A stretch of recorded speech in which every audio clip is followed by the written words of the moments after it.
Hey, hope you're having an awesome day. So I'm just down here in my basement and I wanted to share with you something really powerful that I've learned about mornings and how to really get up and get motivated in the morning. So this is coming from someone who in the past has been very regimented and could really discipline myself into getting up early and be really hard on myself and didn't really like that. And then also I've been the person that worked nights and slept until 10 in the morning or noon or whatever it was. And so I found now a happy medium between those two places.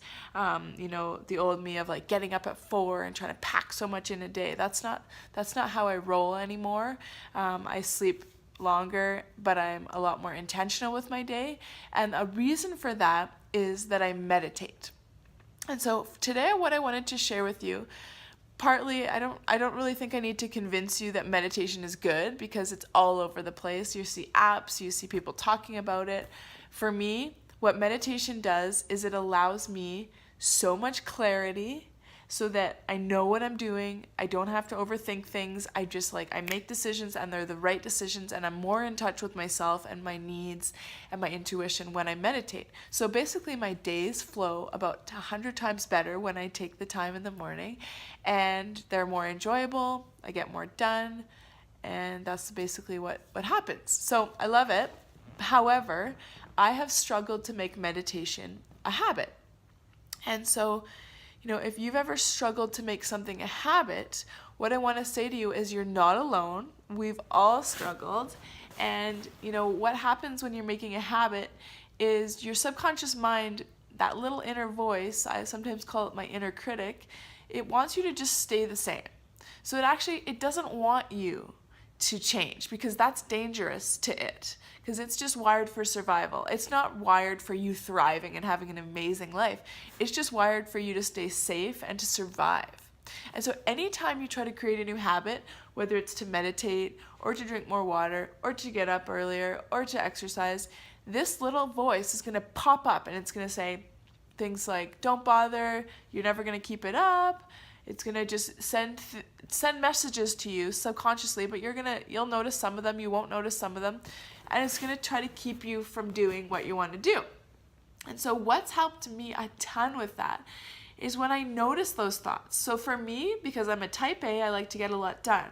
The thought was always, for the last 5 years, as I've been attempting to make a meditation practice a reality.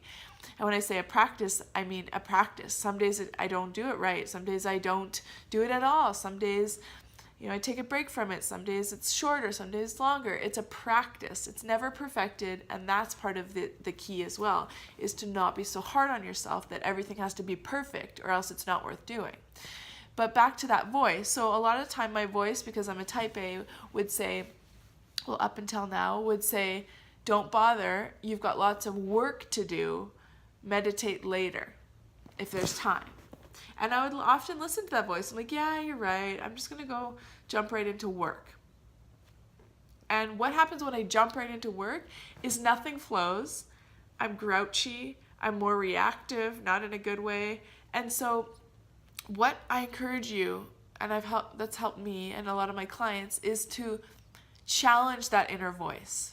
So when it pops up and says, don't bother meditating, you've got too much to do, or don't bother meditating, that's boring, or don't bother meditating, it's probably not even going to help you, or don't bother meditating, it takes too long, or don't bother meditating, it's so hard. You have to decide in that moment, are you going to let that little voice that wants to keep you exactly where you are win? Or are you going to let your deep true self win? Which means I'm not going to say a battle. I'm just going to say you have to challenge that voice, because the voice is there to protect you, or it was in the past, and now you don't need protecting. You're ready to thrive. You're ready to go from surviving to thriving, or wherever you are on that spectrum. And part of that is making conscious changes. So I encourage you today, any habit you want to add in your life, when that inner critic comes, which it will come, that's the thing, it will come. You just need to notice when it comes and say, nope, you are no longer serving me, and I'm still going to do this habit, or I'm going to still do this thing that I want to make into a habit. And that's how it happens. One day, one decision at a time. And so I really encourage you, whatever you're working towards, notice the inner voice that tells you not to bother, or that you're a failure, or you're never going to get it figured out, or it's too hard, or whatever your voice says. Everybody's voice is different.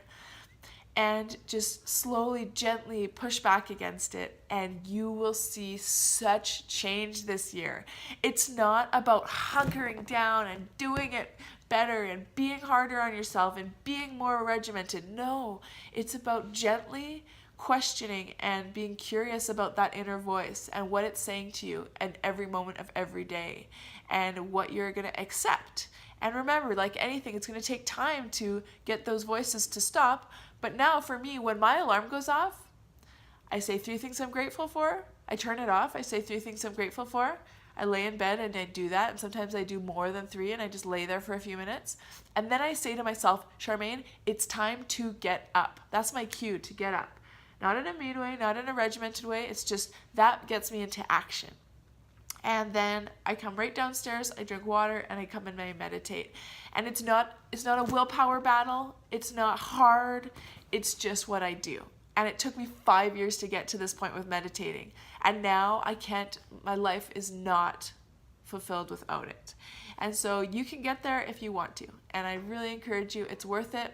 Maybe whether it's meditating or drinking more water or exercising or not pressing snooze 100 times, it's worth it, and it's going to take a little bit of pushback with that inner critic. So hope you liked the video. Let me know what you thought of it, and I look forward to seeing you soon. Bye.